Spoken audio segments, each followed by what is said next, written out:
अथ श्री बृहस्पतिवार व्रत कथा। भारतवर्ष में एक प्रतापी और दानी राजा राज्य करता था। वह नित्य गरीबों और ब्राह्मणों की सहायता करता था। यह बात उसकी रानी को अच्छी नहीं लगती थी। वह न ही गरीबों को दान देती, न ही भगवान का पूजन करती थी और राजा को भी दान देने से मना किया करती थी। एक दिन राजा शिकार खेलने वन को गए हुए थे तो रानी महल में अकेली थी। उसी समय बृहस्पति देव साधु वेश में राजा के महल में भिक्षा के लिए गए और भिक्षा मांगी। रानी ने भिक्षा देने से इनकार किया और कहा, हे साधु महाराज, मैं तो दान पुण्य से तंग आ गई हूँ। मेरा पति सारा धन लुटाते रहते हैं। मेरी इच्छा है कि हमारा धन नष्ट हो जाए, फिर न रहेगा बांस न बजेगी बांसुरी।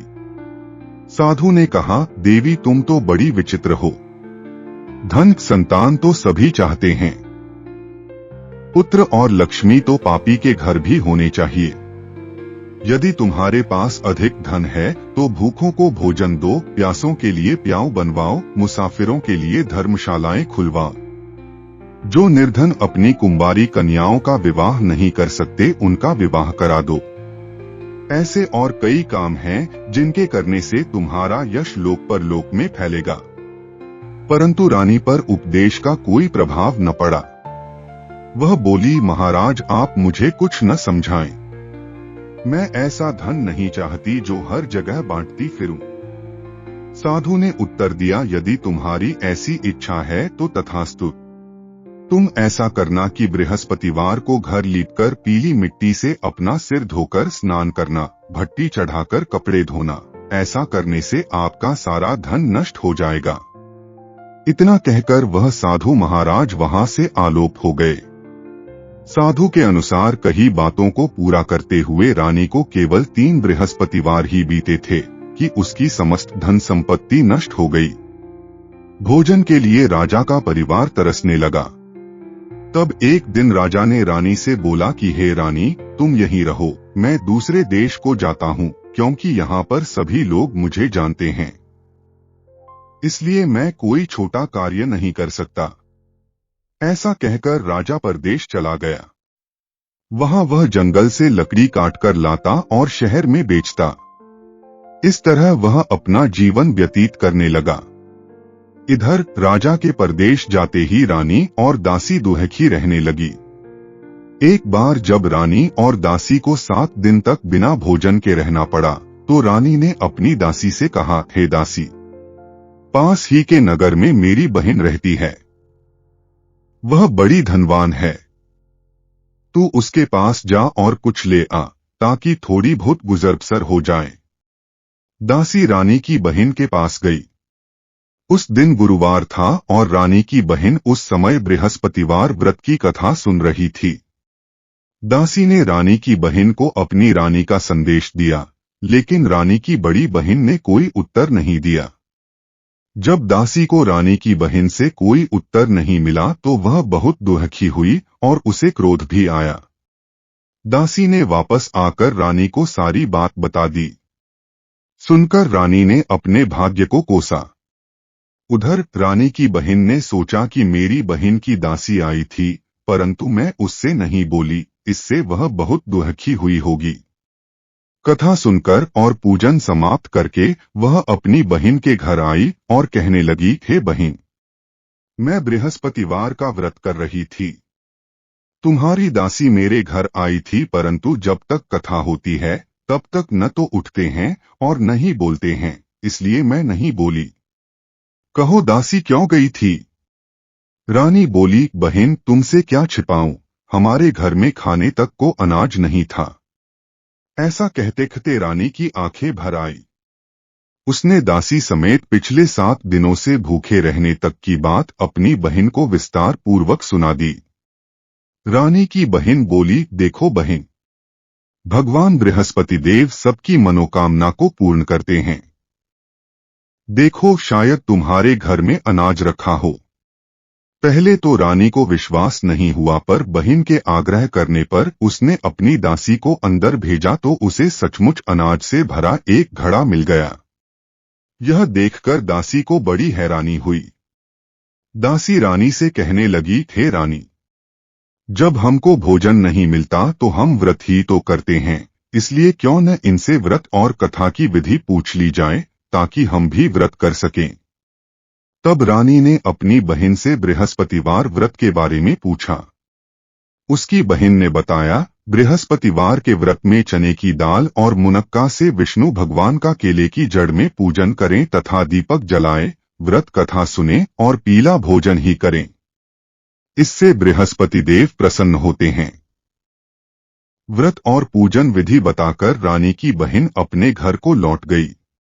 7 दिन के बाद जब गुरुवार आया तो रानी और दासी ने व्रत रखा। घुड़साल में जाकर चना और गुड़ लेकर आईं। फिर उससे केले की जड़ तथा विष्णु भगवान का पूजन किया। अब पीला भोजन कहाँ से आए, इस बात को लेकर दोनों बहुत दुखी थे। चूंकि उन्होंने व्रत रखा था, इसलिए बृहस्पति देव उनसे प्रसन्न थे। इसलिए वे एक साधारण व्यक्ति का रूप धारण कर 2 थालों में सुंदर पीला भोजन दासी को दे गए। भोजन पाकर दासी प्रसन्न हुई और फिर रानी के साथ मिलकर भोजन ग्रहण किया। उसके बाद वे सभी गुरुवार को व्रत और पूजन करने लगी। बृहस्पति भगवान की कृपा से उनके पास फिर से धन संपत्ति आ गई, परंतु रानी फिर से पहले की तरह आलस्य करने लगी। तब दासी बोली, देखो रानी, तुम पहले भी इस प्रकार आलस्य करती थी, तुम्हें धन रखने में कष्ट होता था, इस कारण सभी धन नष्ट हो गया, और अब जब भगवान बृहस्पति की कृपा से धन मिला है तो तुम्हें फिर से आलस्य होता है। रानी को समझाते हुए दासी कहती है कि बड़ी मुसीबतों के बाद हमने यह धन पाया है, इसलिए हमें दान पुण्य करना चाहिए, भूखे मनुष्यों को भोजन कराना चाहिए और धन को शुभ कार्यों में खर्च करना चाहिए, जिससे तुम्हारे कुल का यश बढ़ेगा, स्वर्ग की प्राप्ति होगी और पितृ प्रसन्न होंगे। दासी की बात मानकर रानी अपना धन शुभ कार्यों में खर्च करने लगी, जिससे पूरे नगर में उसका यश फैलने लगा। बृहस्पतिवार व्रत कथा के बाद श्रद्धा के साथ आरती की जानी चाहिए। इसके बाद प्रसाद बांटकर उसे ग्रहण करना चाहिए। एक दिन राजा दुखी होकर जंगल में एक पेड़ के नीचे आसन जमाकर बैठ गया। वह अपनी दशा को याद करके व्याकुल होने लगा। बृहस्पतिवार का दिन था। एकाएक उसने देखा कि निर्जन वन में एक साधु प्रकट हुए। वह साधु वेश में स्वयं बृहस्पति देवता थे। लकड़हारे के सामने आकर बोले, हे लकड़हारे, इस सुनसान जंगल में तू चिंता मग्न क्यों बैठा है? लकड़हारे ने दोनों हाथ जोड़कर प्रणाम किया और उत्तर दिया, महात्मा जी, आप सब कुछ जानते हैं, मैं क्या कहूँ? यह कहकर रोने लगा और साधु को अपनी आत्मकथा सुनाई। महात्मा जी ने कहा, तुम्हारी स्त्री ने बृहस्पति के दिन बृहस्पति भगवान का निरादर किया है, जिसके कारण रुष्ट होकर उन्होंने तुम्हारी यह दशा कर दी। अब तुम चिंता को दूर करके मेरे कहने पर चलो तो तुम्हारे सब कष्ट दूर हो जाएंगे और भगवान पहले से भी अधिक संपत्ति देंगे। तुम बृहस्पति के दिन कथा किया करो। 2 पैसे के चने मुनक्का लाकर उसका प्रसाद बनाओ और शुद्ध जल से लोटे में शक्कर मिलाकर अमृत तैयार करो। कथा के पश्चात अपने सारे परिवार और सुनने वाले प्रेमियों में अमृत व प्रसाद बांटकर आप भी ग्रहण करो। ऐसा करने से भगवान तुम्हारी सब मनोकामनाएं पूरी करेंगे। साधु के ऐसे वचन सुनकर लकड़हारा बोला, हे प्रभु, मुझे लकड़ी बेचकर इतना पैसा नहीं मिलता जिससे भोजन के उपरांत कुछ बचा सकूं। मैंने रात्रि में अपनी स्त्री को व्याकुल देखा है। मेरे पास कुछ भी नहीं जिससे मैं उसकी खबर मंगा सकूं।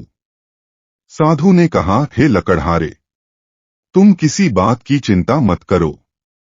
बृहस्पति के दिन तुम रोजाना की तरह लकड़ियां लेकर शहर को जाओ। तुमको रोज से दुगुना धन प्राप्त होगा, जिससे तुम भली भांति भोजन कर लोगे तथा बृहस्पति देव की पूजा का सामान भी आ जाएगा। इतना कहकर साधु अंतर्ध्यान हो गए। धीरे धीरे समय व्यतीत होने पर फिर वही बृहस्पतिवार का दिन आया। लकड़हारा जंगल से लकड़ी काटकर किसी शहर में बेचने गया। उसे उस दिन और दिन से अधिक पैसा मिला। राजा ने चना गुड़ आदि लाकर गुरुवार का व्रत किया। उस दिन से उसके सभी क्लेश दूर हुए, परंतु जब दोबारा गुरुवार का दिन आया तो बृहस्पतिवार का व्रत करना भूल गया। इस कारण बृहस्पति भगवान नाराज हो गए। उस दिन उस नगर के राजा ने विशाल यज्ञ का आयोजन किया तथा शहर में यह घोषणा करा दी कि कोई भी मनुष्य अपने घर में भोजन न बनावे न आग जलावे, समस्त जनता मेरे यहाँ भोजन करने आवे। इस आज्ञा को जो न मानेगा उसे फांसी की सजा दी जाएगी। इस तरह की घोषणा संपूर्ण नगर में करवा दी गई। राजा की आज्ञानुसार शहर के सभी लोग भोजन करने गए, लेकिन लकड़हारा कुछ देर से पहुंचा, इसलिए राजा उसको अपने साथ घर लिवा ले गए और ले जाकर भोजन करा रहे थे तो रानी की दृष्टि उस खूंटी पर पड़ी जिस पर उसका हार लटका हुआ था। वह वहां पर दिखाई नहीं दिया। रानी ने निश्चय किया कि मेरा हार इस मनुष्य ने चुरा लिया है। उसी समय सिपाहियों को बुलाकर उसको कारागार में डलवा दिया। जब लकड़हारा कारागार में पड़ गया और बहुत दुखी होकर विचार करने लगा कि न जाने कौन से पूर्व जन्म के कर्म से मुझे यह दुख प्राप्त हुआ है, और उसी साधु को याद करने लगा जो कि जंगल में मिला था। उसी समय तत्काल बृहस्पति देव साधु के रूप में प्रकट हुए और उसकी दशा को देखकर कहने लगे, अरे मूर्ख, तूने बृहस्पति देव की कथा नहीं करी, इस कारण तुझे दुख प्राप्त हुआ है। अब चिंता मत कर, बृहस्पतिवार के दिन कारागार के दरवाजे पर 4 पैसे पड़े मिलेंगे। उनसे तू बृहस्पति देव की पूजा करना, तेरे सभी कष्ट दूर हो जाएंगे। बृहस्पति के दिन उसे 4 पैसे मिले। लकड़हारे ने कथा कही। उसी रात्रि को बृहस्पति देव ने उस नगर के राजा को स्वप्न में कहा, हे राजा, तुमने जिस आदमी को कारागार में बंद कर दिया है वह निर्दोष है। वह राजा है, उसे छोड़ देना। रानी का हार उसी खूंटी पर लटका है। अगर तू ऐसा नहीं करेगा तो मैं तेरे राज्य को नष्ट कर दूंगा। इस तरह रात्रि के स्वप्न को देखकर राजा प्रातःकाल उठा और खूंटी पर हार देखकर लकड़हारे को बुलाकर क्षमा मांगी तथा लकड़हारे को योग्य सुंदर वस्त्र आभूषण देकर विदा कर दिया। बृहस्पति देव की आज्ञानुसार लकड़हारा अपने नगर को चल दिया। राजा जब अपने नगर के निकट पहुंचा तो उसे बड़ा आश्चर्य हुआ। नगर में पहले से अधिक बाग, तालाब, कुएं तथा बहुत सी धर्मशाला, मंदिर आदि बन गई हैं। राजा ने पूछा, यह किसका बाग और धर्मशाला है? तब नगर के सब लोग कहने लगे, यह सब रानी और बांदी के हैं। तो राजा को आश्चर्य हुआ और गुस्सा भी आया। जब रानी ने यह खबर सुनी कि राजा आ रहे हैं तो उन्होंने बांदी से कहा कि हे दासी, देख राजा हमको कितनी बुरी हालत में छोड़ गए थे। हमारी ऐसी हालत देखकर वह लौट न जाएं, इसलिए तू दरवाजे पर खड़ी हो जा। आज्ञानुसार दासी दरवाजे पर खड़ी हो गई। राजा आए तो उन्हें अपने साथ लिवा लाई।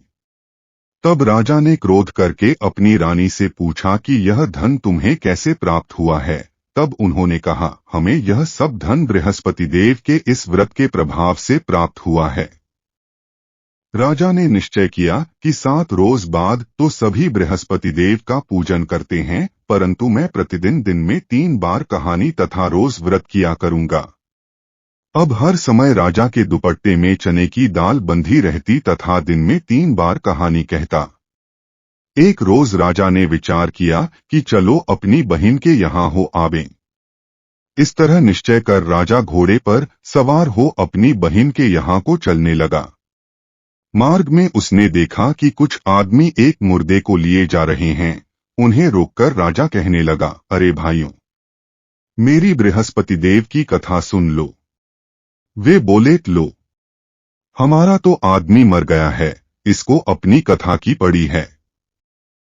परंतु कुछ आदमी बोले, अच्छा कहो, हम तुम्हारी कथा भी सुनेंगे। राजा ने दाल निकाली और जब कथा आधी हुई थी कि मुर्दा हिलने लग गया, और जब कथा समाप्त हो गई तो राम राम करके मनुष्य उठकर खड़ा हो गया। आगे मार्ग में उसे एक किसान खेत में हल चलाता मिला। राजा ने उसे देख और उससे बोले, अरे भैया, तुम मेरी बृहस्पतिवार की कथा सुन लो। किसान बोला, जब तक मैं तेरी कथा सुनूंगा तब तक 4 हरिया जोत लूंगा। जा अपनी कथा किसी और को सुनाना। इस तरह राजा आगे चलने लगा। राजा के हटते ही बैल पछाड़ खाकर गिर गए तथा किसान के पेट में बड़ी जोर का दर्द होने लगा। उस समय उसकी माँ रोटी लेकर आई। उसने जब यह देखा तो अपने पुत्र से सब हाल पूछा और बेटे ने सभी हाल कह दिया तो बुढ़िया दौड़ी दौड़ी उस घुड़सवार के पास गई और उससे बोली कि मैं तेरी कथा सुनूंगी, तू अपनी कथा मेरे खेत पर चलकर ही कहना। राजा ने बुढ़िया के खेत पर जाकर कथा कही, जिसके सुनते ही वह बैल उठ खड़ हुए तथा किसान के पेट का दर्द भी बंद हो गया। राजा अपनी बहन के घर पहुंचा। बहन ने भाई की खूब मेहमानी की। दूसरे रोज प्रातःकाल राजा जगा तो वह देखने लगा कि सब लोग भोजन कर रहे हैं। राजा ने अपनी बहन से कहा, ऐसा कोई मनुष्य है जिसने भोजन नहीं किया हो, मेरी बृहस्पतिवार की कथा सुन ले। बहन बोली, हे भैया, यह देश ऐसा ही है कि पहले यहाँ लोग भोजन करते हैं, बाद में अन्य काम करते हैं। अगर कोई पड़ोस में हो तो देखाऊं। वह ऐसा कहकर देखने चली गई, परंतु उसे कोई ऐसा व्यक्ति नहीं मिला जिसने भोजन न किया हो। अतः वह एक कुम्हार के घर गई जिसका लड़का बीमार था। उसे मालूम हुआ कि उनके यहाँ 3 रोज से किसी ने भोजन नहीं किया है। रानी ने अपने भाई की कथा सुनने के लिए कुम्हार से कहा। वह तैयार हो गया। राजा ने जाकर बृहस्पतिवार की कथा कही, जिसको सुनकर उसका लड़का ठीक हो गया। अब तो राजा की प्रशंसा होने लगी। एक रोज राजा ने अपनी बहन से कहा कि हे बहन, हम अपने घर को जाएंगे, तुम भी तैयार हो जाओ। राजा की बहन ने अपनी सास से कहा। सास ने कहा, हाँ चली जा, परंतु अपने लड़कों को मत ले जाना क्योंकि तेरे भाई के कोई औलाद नहीं है। बहन ने अपने भैया से कहा, हे भैया, मैं तो चलूंगी पर कोई बालक नहीं जाएगा। राजा बोला, जब कोई बालक नहीं चलेगा तब तुम ही क्या करोगी। बड़े दुखी मन से राजा अपने नगर को लौट आया। राजा ने अपनी रानी से कहा, हम निर्वंशी हैं, हमारा मुंह देखने का धर्म नहीं है और कुछ भोजन आदि नहीं किया। रानी बोली, हे प्रभु, बृहस्पति देव ने हमें सब कुछ दिया है, वह हमें औलाद अवश्य देंगे। उसी रात को बृहस्पति देव ने राजा से स्वप्न में कहा, हे राजा उठ, सभी सोच त्याग दे, तेरी रानी गर्भ से है। राजा की यह बात सुनकर बड़ी खुशी हुई। 9वें महीने में उसके गर्भ से एक सुंदर पुत्र पैदा हुआ। तब राजा बोला, हे रानी, स्त्री बिना भोजन के रह सकती है पर बिना कहे नहीं रह सकती। जब मेरी बहन आवे तुम उससे कुछ कहना मत। रानी ने सुनकर हाँ कर दिया। जब राजा की बहन ने यह शुभ समाचार सुना तो वह बहुत खुश हुई तथा बधाई लेकर अपने भाई के यहाँ आई। तभी रानी ने कहा, घोड़ा चढ़कर तो नहीं आई, गधा चढ़ी आई। राजा की बहन बोली, भाभी, मैं इस प्रकार न कहती तो तुम्हें औलाद कैसे मिलती। बृहस्पति देव ऐसे ही हैं, जैसी जिसके मन में कामनाएं हैं सभी को पूर्ण करते हैं। जो सद्भावना पूर्वक बृहस्पतिवार का व्रत करता है एवं कथा पढ़ता है अथवा सुनता है, दूसरों को सुनाता है, बृहस्पति देव उसकी सभी मनोकामना पूर्ण करते हैं। ओम जय बृहस्पति देवा, स्वामी जय बृहस्पति देवा। छिन छिन भोग लगाऊं, कदली फल मेवा। ओम जय बृहस्पति देवा, तुम पूर्ण परमात्मा, तुम अंतर्यामी। जगत पिता जगदीश्वर, तुम सबके स्वामी। ओम जय बृहस्पति देवा। चरणामृत निज निर्मल, सब पातक हरता। सकल मनोरथ दायक कृपा करो भरता। ओम जय बृहस्पति देवा, जय अमृत निज निर्मल, सब पातक हरता। सकल मनोरथ दायक कृपा करो भरता। ओम जय बृहस्पति देवा, जय बृहस्पति देवा।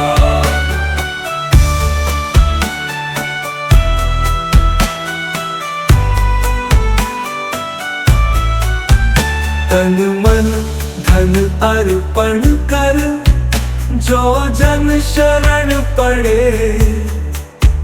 प्रभु प्रकट तब होकर आकर दखार खड़े। ओम जय बृहस्पति देवा, दीन दयाल दया निधि, भक्तन हितकारी। पाप दोष सब हरता, भव बंधन हारी। ओम जय बृहस्पति देवा, सकल मनोरथ दायक, सब संशय हारो। विषय विकार मिटाओ, संतन सुखकारी। ओम जय बृहस्पति देवा, जो कोई आरती तेरी प्रेम सहित गावे। जेठानंद आनंद कर, सो निश्चय पावे। ओम जय बृहस्पति देवा, सब बोलो विष्णु भगवान की जय। बोलो बृहस्पति देव भगवान की जय।